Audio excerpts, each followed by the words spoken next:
Hello दोस्तों, जय श्री कृष्णा। आज हम आपको एक बहुत ही प्यारी एक राजा और एक तोता की कहानी सुनाएंगे। यदि आप हमारे चैनल में नए हैं तो चैनल को सब्सक्राइब करें और वीडियो को लाइक करें। चलो चलते हैं कहानी की ओर। एक समय की बात है, किसी एक राज्य में चंद्रसेन नाम का एक राजा राज करता था। उस राजा के 3 बेटे थे। उसकी ख्वाहिश थी कि उसका सबसे काबिल बेटा उसकी राजगद्दी संभाले, लेकिन वह संशय में था कि तीनों में से किसे वह अपना राजपाट सौंपे। एक दिन राजा को एक तरकीब सूझी। उसने उसी समय अपने तीनों राजकुमारों को बुलाया और कहा, बेटे, आज मैं तुम सबसे एक सवाल पूछता हूँ। अगर तुम लोगों के सामने एक अपराधी खड़ा हो जाए तो आप लोग क्या करोगे? राजा के पहले राजकुमार ने कहा, उस अपराधी को सजाए मौत दी जानी चाहिए। वहीं दूसरे बेटे ने कहा, गुनहगार को काल कोठरी में बंद करवा देना चाहिए। जबकि तीसरे बेटे ने कहा, पिताजी, हमें उसे सजा देने से पहले इस बात की जांच करनी चाहिए कि वह वास्तव में अपराधी है या नहीं। और राजा के तीसरे बेटे ने सभी को एक कहानी सुनाई। एक राजा था जिसके पास एक बुद्धिमान तोता था। एक बार उस तोता ने महाराज से कहा, मुझे अपने माता और पिता के पास जाना है। राजा ने उसकी बात नहीं मानी, लेकिन तोता ने हार नहीं मानी।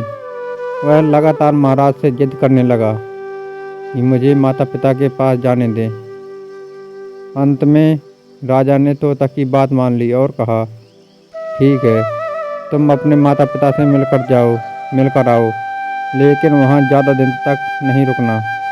राजा ने तोता को केवल 5 दिन की अनुमति दी और कहा, तुम 5 दिन में अपने परिवार वालों से मिलकर लौट आना। उसके बाद तोता 5 दिन के लिए अपने माता पिता के पास चला गया। छठे दिन जब वह राजा के पास लौट रहा था तो उसने सोचा कि क्यों ना वह महाराज के लिए कुछ उपहार लिए जाए। फिर वह पर्वत की ओर निकल पड़ा। दरअसल वह महाराज के लिए अमृत फल लेना चाहता था। वहाँ पहुँचते पहुँचते रात हो गई। तोता ने पर्वत पर पहुंचकर फल तो ले लिया, लेकिन रात हो जाने के कारण वह आगे नहीं बढ़ सका और वहीं रुक गया।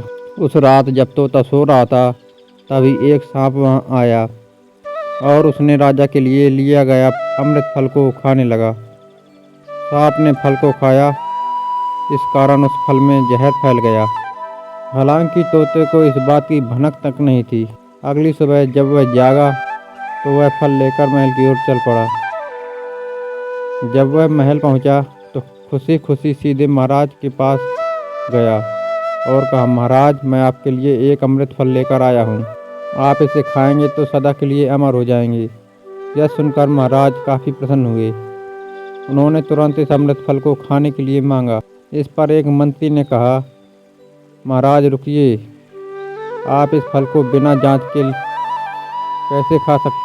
एक बार यह देख लीजिए कि तोता द्वारा लाया गया फल अमृत फल है या नहीं। राजा उस मंत्री की बात से सहमत हुआ और कहा कि तुरंत इस फल को एक कुत्ते को खिलाया जाए। राजा का आदेश पाकर सैनिक ने फल का एक टुकड़ा कुत्ते को खिलाया। फल खाते ही कुत्ते की मौत हो गई। यह देख राजा गुस्से से आग बबूला हो गया। उसने क्रोध में आकर तलवार से तोते के सिर को काट दिया और साथ ही फल को फेंकवा दिया। साल बाद ठीक उसी स्थान पर एक पौधा निकल आया जहाँ पर अमृत फल फेंका था।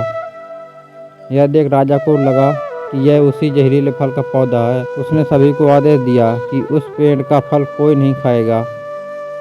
कुछ दिन बाद एक वृद्ध व्यक्ति उसी पेड़ के नीचे आराम करने के लिए रुका। उसे भूख भी काफ़ी जोर से लगी थी। उसने उसी पेड़ से फल तोड़ा और खाने लगा। फल खाने के बाद वह बूढ़ा व्यक्ति एकदम से जवान हो गया। राजा ने जब यह देखा तो वह आश्चर्यचकित रह गया। उसे समझ आ गया कि वह फल जहरीला नहीं था। उससे बहुत बड़ी गलती हो गई। उसने बिना सच्चाई जाने तोता को मार दिया। इसे लेकर उसे काफ़ी पछतावा भी हुआ कि वह मन ही मन खुद को कोसने लगा। इधर तीसरे राजकुमार की कहानी खत्म होने के बाद राजा चंद्रसेन ने उसे ही अपना उत्तराधिकारी नियुक्त किया। इसके बाद राज्य में जश्न मनाया गया। इस कहानी से हमें यह सीख मिलती है कि हमें कभी भी बिना जांच किए किसी को सज़ा नहीं देनी चाहिए, किसी के बारे में गलत धारणा नहीं बनानी चाहिए।